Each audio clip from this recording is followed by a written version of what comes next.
Bienvenidos nuevamente a La Conversa. Hoy tenemos como invitada a la profesora Carmen Cecilia Maiz. Ella tiene mucho que contarnos. ¿Cómo están? Muy bien. Bien buena. ¿Cómo han estado ¿Cómo me le ustedes? va? Bien. Bien, gracias. Estuvimos averiguando en redes cosas y muy poco. Usted es bien reservada. En las redes no hay muchas cosas. En Instagram hay ¿En algo, dónde? hay algo, en LinkedIn hay algo de profesional, porque en realidad es bueno siempre tener, si uno es activo, siempre es bueno tener su perfil allí. Y en Instagram algo, yo no uso mucho Twitter, lo leo, pero no participo mucho. Y Facebook, antes de tener Instagram, usaba Facebook de vez en cuando, pero lo que sí debes haber conseguido es algo sobre viajes. Eso, los viajes espectaculares que usted ha hecho es con la sobrina. Ha ido con una sobrina, sí. El del Báltico fui con mi hermana. El del sur de Asia fui con mi hermano y su esposa después que murió mi esposo. Sí, yo trato de viajar. Eso es de las cosas que ahora me hace como más falta con esta pandemia porque ya son 8, no, 9 meses que no salgo. Pero bueno, uno tiene que acostumbrarse y buscar otras cosas que hacer. Lo importante es estar activo. Sí, Y es definitivamente. tener alternativas de cosas que hacer. Ajá. ¿Usted es muy activa? ¿Sigue siendo profesora en alguna universidad o algún instituto? No solo desde en el 94, yo cumplí ya los 30 años de servicio en la Universidad Católica Andrés Bello, donde yo comencé mis estudios en el 60, me gradué en el 64, de inmediato. ¿Usted se graduó de qué, profesora? Yo soy básicamente licenciado en Filosofía y Letras, en Letras. En letras. Por eso yo le fui profesora de ustedes de Historia de la Cultura. Sí. ¿Por qué nos hacía temblar tanto? Yo nunca pensé que yo era así tan dura. Lo que pasa es que yo creo que me tenían como, no miedo, me tenían como distancia por una, no sé si es cualidad o es, vamos a llamarlo así, desgracia, no sé, de que yo tengo una excelente memoria y me acuerdo de la gente. Y entonces la gente le daba eso como aprensión. Bueno, eso creo que es una cosa. Y otra cosa también es que usted impone. O sea, no solamente por el que nos conozca y nos reconozca, sino por su sapiencia, ¿no? Yo pienso, yo creo que me intimidaba mucho de una persona que supiera tanto, que tenía tanta, y lo contaba con esa forma tan fácil y que entraba Tan tan natural. que de verdad que era, uno estaba como en expectativa. Y Gracias, mi porque luego hermana. cuando tocaban los exámenes, uno tenía que, como que tenía la responsabilidad de ser al tenor, ¿no? O sea, que Ajá, era imposible. entiendo, ya entiendo. No, tal vez la cualidad que hoy en día se necesita de narrar con la técnica nueva del storytelling, yo creo que soy capaz de cualquier acontecimiento darle el viso del storytelling. No sé, me parece que se hace más agradable. Uh-huh. Sí. No, pero no solamente sapiencia. Yo creo que también era que yo trataba o me esmeraba de prepararme, honestamente. O sea, yo no iba de improvisada nunca. Ok. Y yo creo que eso se notaba. Sí, sí, sí. Sí, se nota muchísimo. Muchísimo. Cuando entraba al salón de clases era como que llegó su majestad. No, Bueno, también y yo bueno, creo, Era así como que, ustedes se graduaron Dios mío. en el 81. 81. Bueno, Ajá. estaba uno en ese momento, ¿cómo se llama? En la mitad de la vida, estaba uno con experiencia, todavía tenía fuerza. Bueno, yo creo que todavía uno tiene fuerza y tiene que mantenerse con fuerza. Pero Pero claro, son épocas de la vida diferentes. 30 años en la Universidad Católica. Claro, yo en el año 81, ustedes deben haber estado allí cuando construimos el módulo 6, ¿se acuerdan? La universidad empezó a crecer siendo ustedes estudiantes. Sí, nosotros entramos en el 76. Claro, pero todavía en el 76 ya yo estaba fundando la oficina de promoción y desarrollo y yo trabajé en la parte administrativa de la universidad los últimos 20 años, o sea, desde el 74 al 94. Y la verdad que fue para mí una oportunidad muy grande. Me tocó hacer, bueno, varios programas. El plan maestro original de hacer la infraestructura física de la universidad, de acuerdo al plan. Empezamos por las canchas de deporte, no sé si ustedes las lograron. ¿No? Arriba, sí, claro, porque eso fue gracias a un patrocinio de la compañía que estaba haciendo la autopista hacia Caricuao. ¿Ustedes les tocó venir por el puente de guerra? No. Al comienzo. Ya estaba listo. Bueno, yo vivía en Montalbán. Sí, a mí me tocó por el puente de guerra. Yo vivía en Caricuao. O sea, eso fue, como decir, el primer eslabón. Luego hicimos el 6º módulo, por eso me acordaba del año 81, que fue, sí, el bicentenario del nacimiento de Andrés Bello. Era el gobierno de Luis Herrera. El otro día, consiguiendo una foto, estaba yo con el doctor Caldera de un lado y Luis Herrera del otro, cuando se decía que ellos habían peleado, que no se hablaban, ¿se acuerdan? Sí, sí, bueno, sí. Esa foto es histórica en esa inauguración que fue el 6º módulo. Fue el día del acto, fue la señora Alicia también, que ya yo estaba ayudando cuando el Museo de los Niños, que fuimos a pasear en el metro. Sí, que yo le mandé la foto. Ajá, sí. Bueno, en esa época hicimos eso. Luego seguimos trabajando, claro, era un plan maestro ya que existía. Se hizo un edificio de servicios centrales. Ustedes, si no han vuelto a la universidad, no conocerán de esa época, que es donde están los servicios centrales, secretaría, el rectorado. Allí,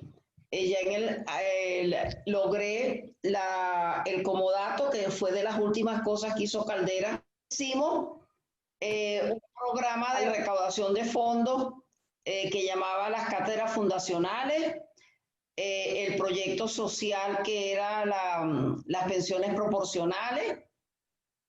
Conmigo trabajó ella creo que es anterior a ustedes, del 79, Elisa Martínez, era mi asistente a mi trabajo. Promoción y desarrollo, le pusimos ese nombre, no era otra cosa que la obtención de recursos para el desarrollo de la universidad por otros medios que no sea la matrícula estudiantil. Eso es lo que se llama, en esa época mía, fundraising. Hoy se le conoce como mecanismo de sostenibilidad. Y desde ese momento yo empecé a capacitarme, a formarme en esa área. Trabajé con la señora Alicia también en la misma área. Luego que salí de la universidad, trabajé para el Banco Mundial con un proyecto social que fue el de crédito educativo. Trabajé del 94 al año 2000, que era sobre todo para los posgrados en el extranjero. Se cambió de beca a crédito educativo. O sea, eso era como si fuera el Mariscal de Ayacucho. Yo trabajé, claro, pero es que el financiamiento lo dio el Banco Mundial. Fue un préstamo para reformar el programa de becas al programa de crédito educativo, que es lo que ustedes que viven en Estados Unidos es mucho más común allá el student loan. Este tenía como dice Cristina, una serie de ventajas. Tenías un año muerto, si te graduabas con buenas notas, había una serie de exoneraciones.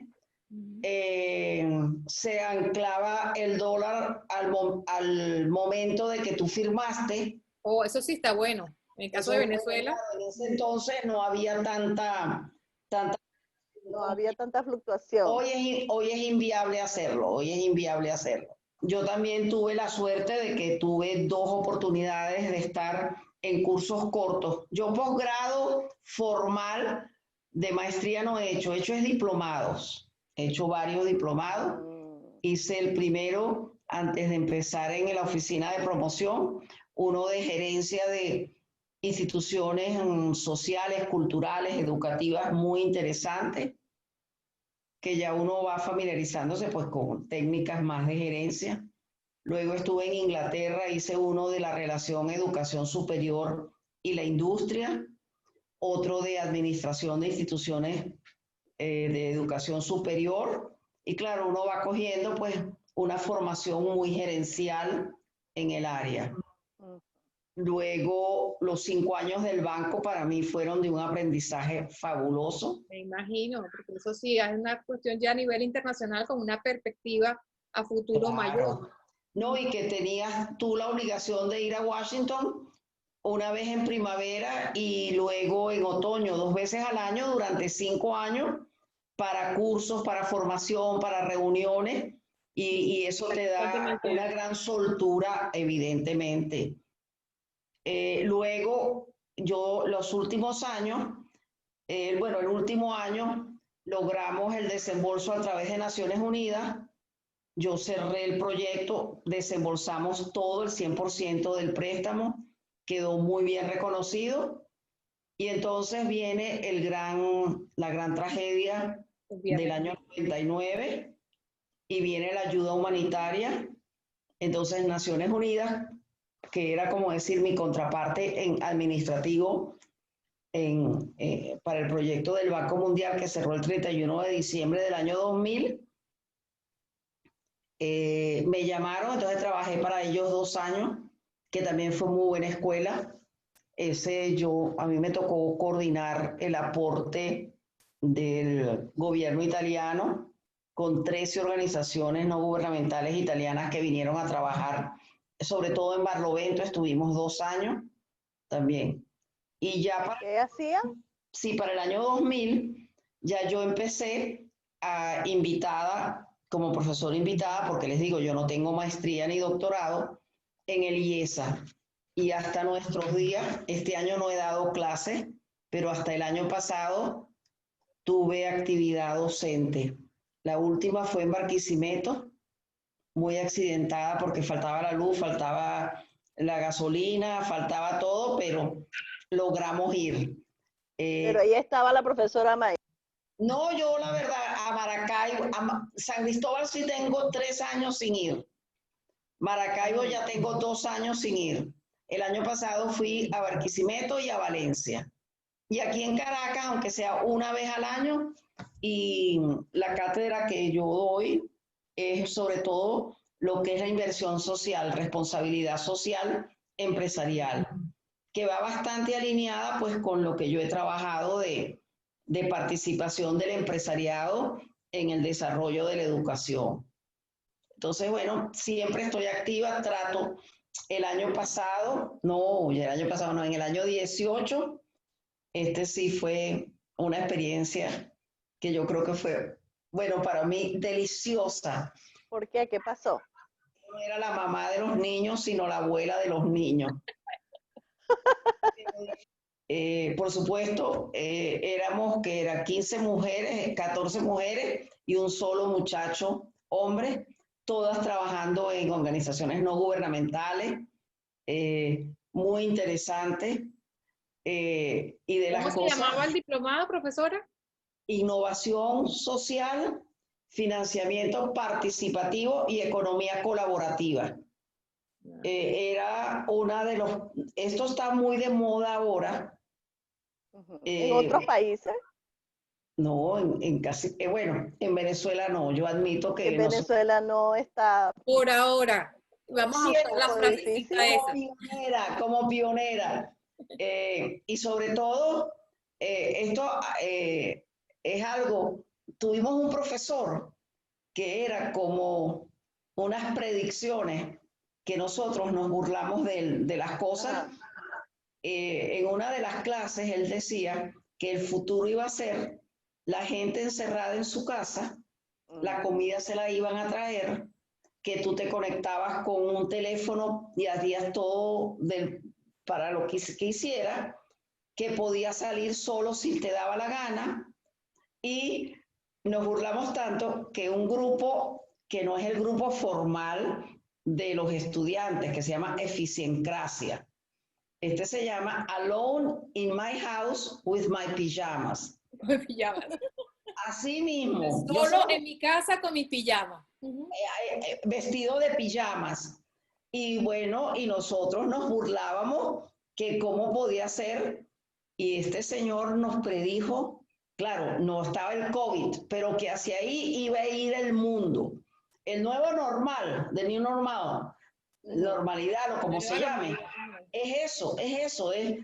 O sea, yo estoy aquí con ustedes en 3 partes del mundo y si tuviéramos a alguien de España se incorporara y alguien en Argentina.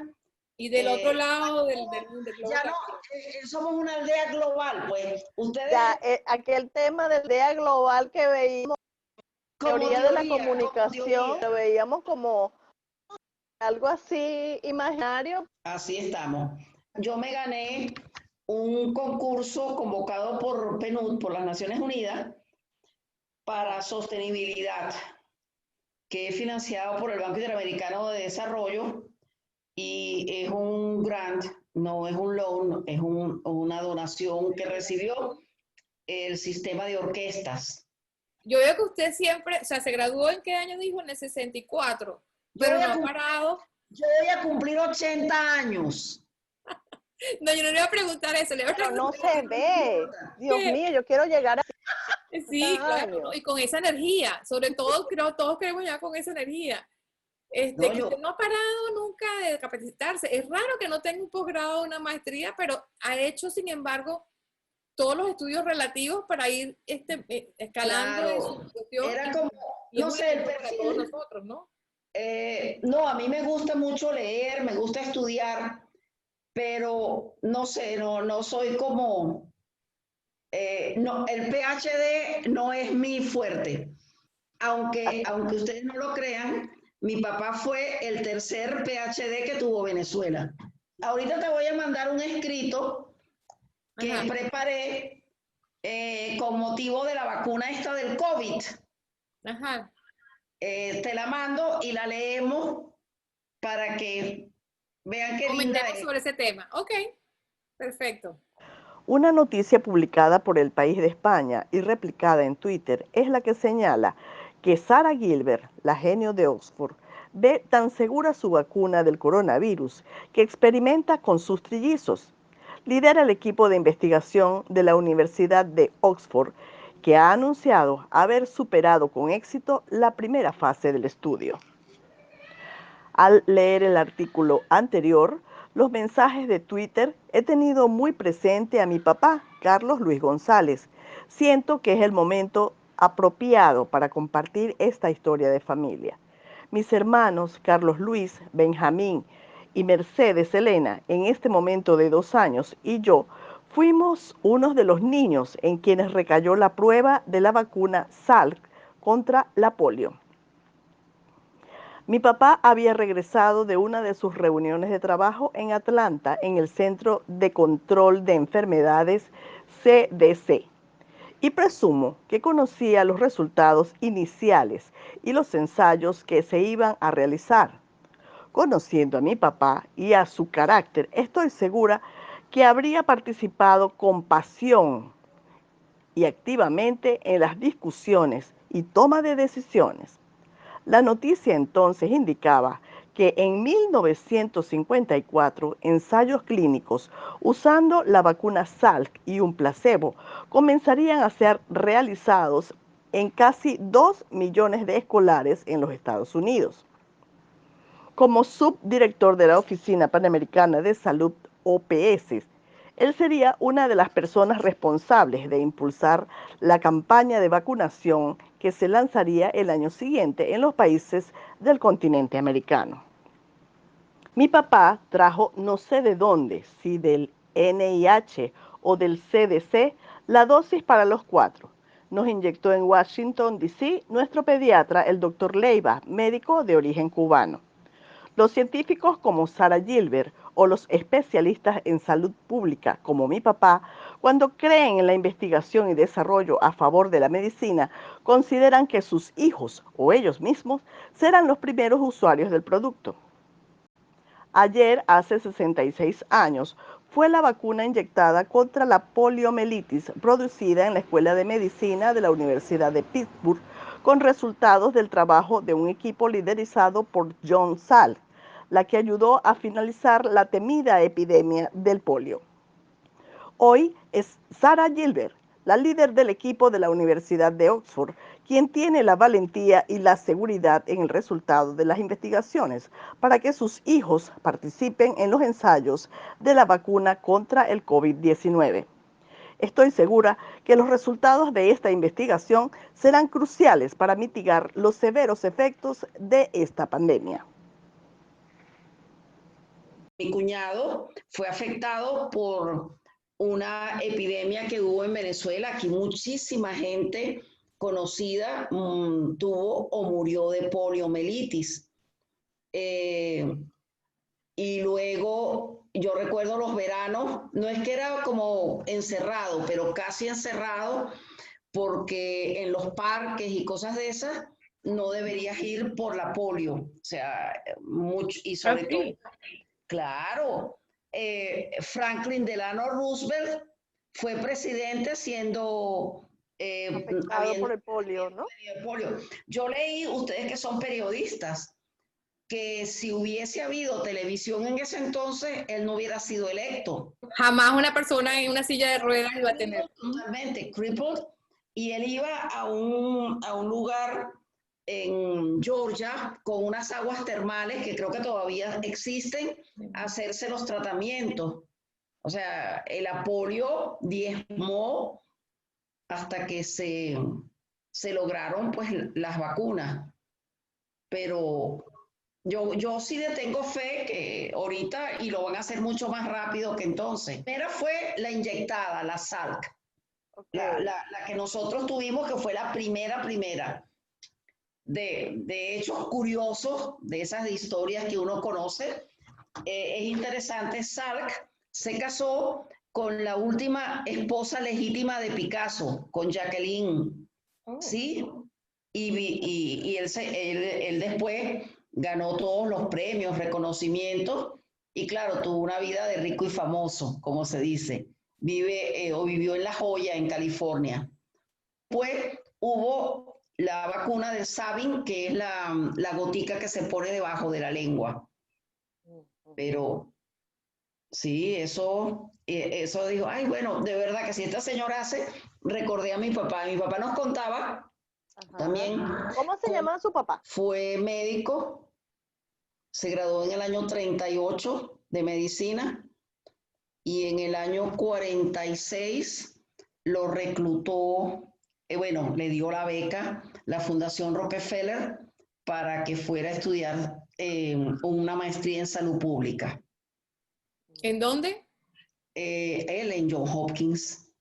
En el propio Johns Hopkins. Sí, claro. Wow. Su carrera fue muy interesante y creo que nos influyó a todos, siempre por el estudio y por prepararnos.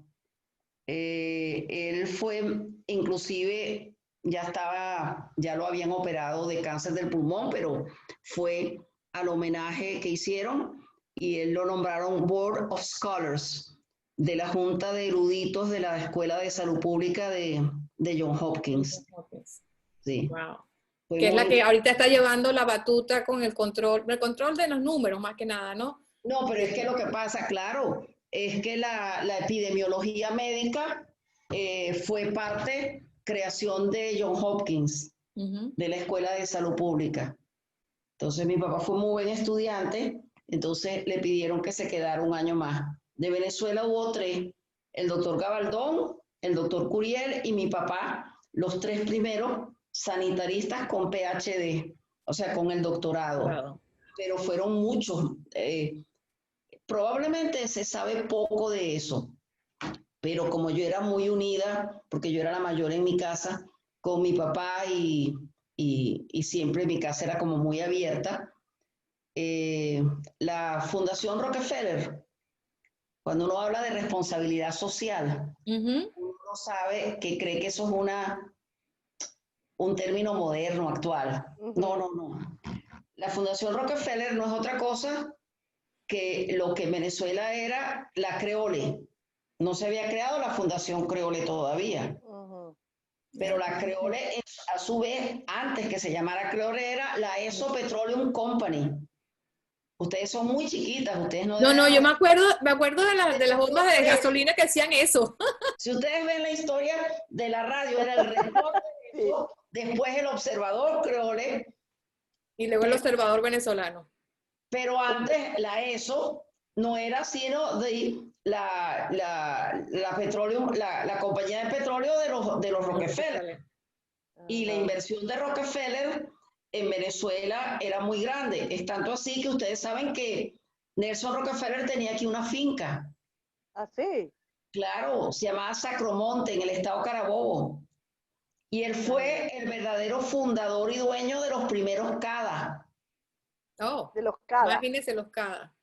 Y fue el socio para primero el Hotel Ávila y después el Hotel Tamanaco. O sea, los Rockefeller tuvieron grandes inversiones porque ellos eran dueños de la ESO. Y de los años 30 vienen las inversiones en petróleo, que vienen los holandeses e ingleses con la Shell y los americanos con la Creole. Claro, que también vino la Mobil después, etcétera, pero la Creole, y entonces le tocó mucho Monagas y el Llano, mientras que la Shell le tocó mucho el lago de Maracaibo. O sea, era como divididos un poco. Estaban divididos Bueno, las en empresas. realidad era como la forma, y dentro de eso, esto le digo, estoy ahorita, mi papá está como reviviendo. Recuerdo que contaba que el gran escollo que consiguió la Creole, en Monagas y en los llanos, en Anzoátegui, fue la malaria. Ustedes recuerdan de Miguel Otero, y el año pasado lo presentó Javier Vidal, la obra de Casas Muertas de Miguel Otero Silva. ¿Y eso qué fue? Que el llano se diezmó de la población por la malaria. Ellos hablan de las fiebres de la malaria, ¿verdad? Sí. Entonces, los americanos, Rockefeller, la Creole, eso como ustedes la quieran llamar, se dio cuenta que la mejor inversión que podía hacer era mejorar la salud del venezolano. Y entonces invirtió, y entre el año 35 y el año 50 aproximadamente, todo lo que fue la estructura de la salud pública, que es los médicos, los ingenieros sanitarios, enfermeras también, fueron todos a Estados Unidos a formarse en medicina tropical. En el caso de mi papá fue epidemiología y estadística, él era, su doctorado era en epidemiología, que es todos estos estudios que se ven hoy en día de Johns Hopkins. Otros eran en vacunas, otros fueron el doctor Rumeno Izagría, fiebre amarilla y peste, o sea, la lepra, el doctor Convit, o sea, todos gente que eran conocidas de mi casa. Entonces, wow, muchos de ellos, ingeniería sanitaria, o sea, acueductos rurales, vivienda rural, o sea, todo lo que era con... Lo que fue la transformación. Venezolano. Y ustedes saben muy bien que Venezuela tuvo reconocimiento, fue el primer país de América que eliminó la viruela en el país, con el apoyo del sector privado, el Hospital Ortopédico y don Eugenio Mendoza, el apolio. Venezuela fue el primer país de América Latina que tuvo la vacuna de la polio. tuvimos, o sea, una salud pública de primera, reconocida mundialmente. El Anuario de Epidemiología y Estadística, el 30 de enero ya salía publicado con toda la data anterior. Hoy Ni existe, ni saben que esas cosas existían. no, ¿cómo no? O sea, eso era, Venezuela fue reconocido totalmente y todo formado, muchos en Texas, otros en Michigan. O sea, yo conozco a casi todos esa camada porque eran amigos de mi casa. Y todos eran estos, a partir del 30, del 40 más o menos, toda la formación fue en Estados Unidos. Antes no, antes los médicos se formaron en Europa. Mi abuelo, por ejemplo, su título era de la Sorbona, pero era en París, por supuesto. Él hizo medicina tropical y no se llamaba tropical, se llamaba, su título era médico para trabajar en las provincias de ultramar. Imagínate tú. Bueno, O sea, porque tenían las colonias, existían las colonias francesas en África. Yo veía las fotos de ese entonces, mi abuelo, el título de mi abuelo de París es de 1904, el de Venezuela es de 1899. Wow. ¿Cómo hizo mi abuelo? No sé, pero él apareció. No sé quién lo financió porque ellos no eran ricos ni nada, lo que eran estudiosos, pues. Entonces, yo le decía, abuelo, ¿y este negro? Hija, ese no, ese es de la Côte d'Ivoire, y este es de las colonias francesas. Y estos chinos, hija, esos no son de China, esos son indochinos. O sea, la indochina. O sea que yo decía, bueno, uno aprende, y eran sus compañeros, porque estaban estudiando para, así te decía, pour travailler au Provence d'Outre-mer, para trabajar en las zonas, en los países más allá del mar, o sea, para sus colonias. Entonces, él se llamaba médico colonial. Eso fue antes de la Primera Guerra Mundial. Los venezolanos casi todos iban a ir a Europa a especializarse. Bueno, y los artistas también, y yo creo que en Venezuela, de una, como usted dice, el amor, no tenían recursos propios, pero se había talento, y el talento siempre consiguió de una manera u otra no sé, salir no sé cómo, y conseguir. pero sí, uno dice, ¿cómo lo iba a hacer? Que en cierta manera, uno en los genes ha visto que los estudios son importantes, que hay que graduarse, que hay que estudiar a como de lugar, que hay que saber 2, 3 idiomas, o sea, hay como una cultura que es importante. Y hoy, de las cosas que yo aprendí, y sobre todo en la Complutense, es haberme sentido analfabeta tecnológica, de verdad. Ay, Dios. No, pero es impresionante. Yo hago todos los cursos que pueda. Bueno, esta mañana, tratando de meter el Google Meet. Bueno, tú no te puedes imaginar, como una hora me prendí yo hasta que logré, y muéranse, pude poner las láminas y yo no me lo creía yo misma. No, pero es interesante, y yo les voy a mandar una foto más adelante que les va a gustar mucho.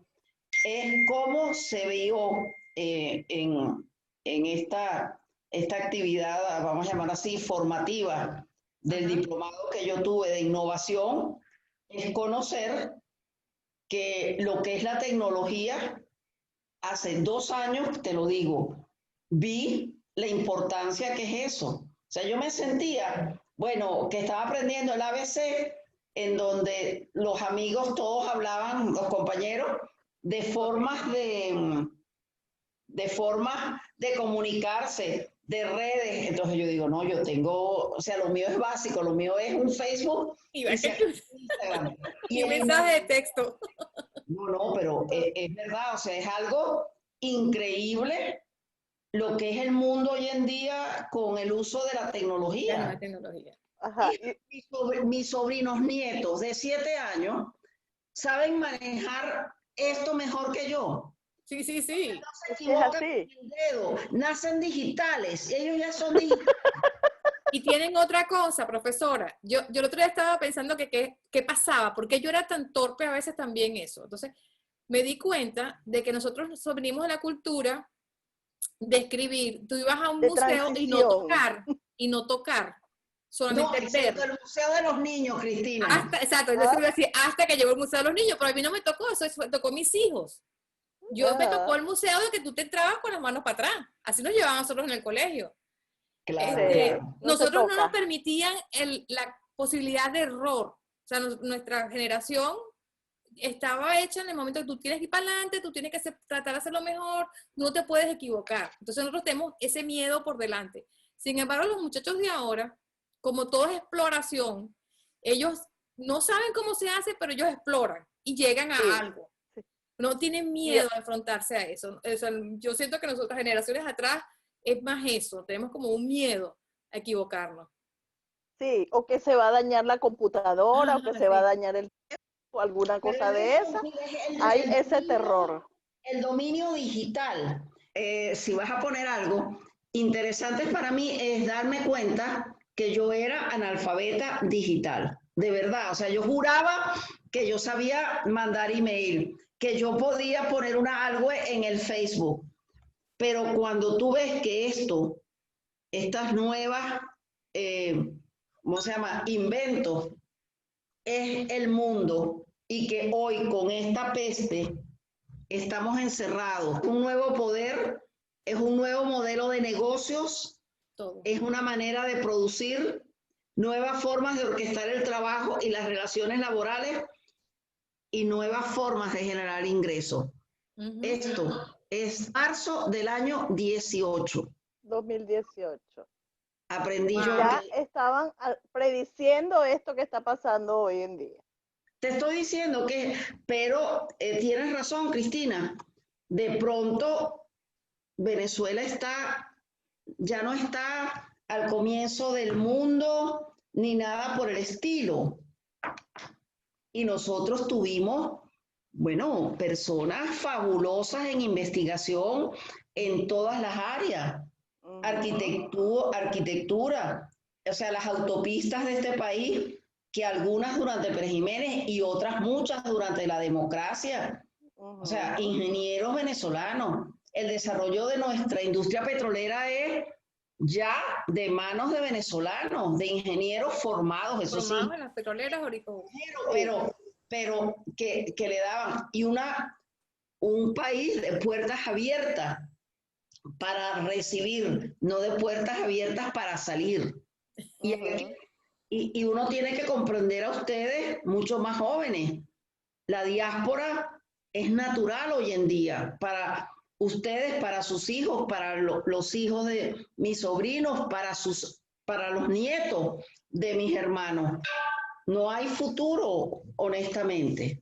O Yo bueno, quería hacerle precisamente esa pregunta. ¿Cómo ve esta diáspora, esta salida de venezolanos, de que se han ido médicos, arquitectos, cualquier cantidad de profesionales que fueron formados en las universidades venezolanas y han tenido y ahora he escuchado de estos venezolanos que están haciendo otras cosas tan grandes en países que no lo pudieron hacer en Venezuela. bueno, nos tocó, fue la época. Cuando tú ves, bueno, en la católica no se vio tanto, pero en la central y creo que en los Andes y la Simón Bolívar, cuando la éxodo o la diáspora chilena o la de Argentina y la misma uruguaya vinieron a Venezuela, gente maravillosa formada en esos países que para los años 70 sufrían de las dictaduras del sur y se vinieron. O vemos, y en salud pública se vio mucho, los médicos españoles después de la guerra del año 38, que vinieron a Venezuela y se les abrió las puertas. Los judíos, cuando los barcos no los querían en ninguna parte, ni en La Habana. No sé si ustedes leyeron uno de los libros de Padú y que Venezuela en épocas de López Contreras les abre la puerta y los habitantes de Puerto Cabello con las luces de los carros, les prende las luces para que ellos puedan el barco encallar y puedan ser recibidos en Venezuela. Y ellos desarrollan todo lo que es la industria textil, son trabajadores. Luego, después de la guerra del 46 en adelante, Venezuela era uno de los destinos más apetecibles para portugueses, aunque ellos no estuvieron directamente en la guerra, para los Pero sufrieron las italianos. consecuencias de la guerra. Y Porque los mi familia es de España. En España no fue la Segunda Guerra Mundial, pero tuvieron la guerra la guerra civil. Y luego cuando fue la posguerra no pudieron recuperarse porque estaba la Segunda Guerra Mundial. Entonces ellos tuvieron como una resaca de eso. Tu familia Y después es que logran salir. ¿En qué años llegó tu familia a Venezuela? Sí, en el 54. Entonces nos tocó ahora. Es duro decirlo, pero bueno. Sí, es fuerte. Ciclos de la historia. Lo que usted nos daba en clase, precisamente lo que usted nos daba en clase, que eso es lo que yo quería llegar ahí. Usted nos hablaba de que la historia siempre es cíclica, ¿no? Siempre. Que uno arranca, llega a su cúspide, luego la decadencia y arranca otra vez. Gracias, profesora Maíz, por esta agradable entrevista. Y ustedes síganos en todas nuestras redes sociales. Hasta luego.